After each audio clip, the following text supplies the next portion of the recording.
客廳嘅特色牆用上咗木紋同金屬拼接，令空間喺繁忙嘅城市生活入面散發出獨特嘅寧靜氛圍。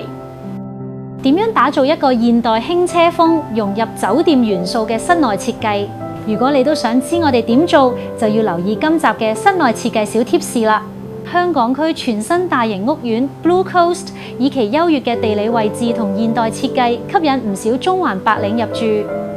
依次嘅設計靈感係來源於大廈嘅現代設計同內部結合，所以我哋採用咗現代輕奢風格，融入酒店風嘅元素，為客戶打造一個既放鬆又高雅嘅居住空間。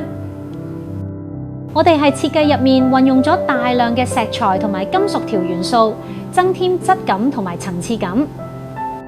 我哋喺客廳打造咗一個間隔櫃，實現多功能嘅實用空間。而我哋用上咗木紋同金屬拼接，令空間喺繁忙嘅城市生活入面散發出獨特嘅寧靜氛圍。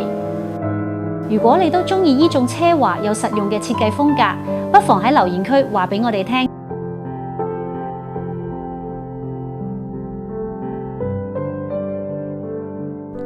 如果想單位上有個設計嘅突破，今次有個好機會，可以撳入下面個掣，我哋會送你免費嘅1對1諮詢服務，仲唔快啲行動？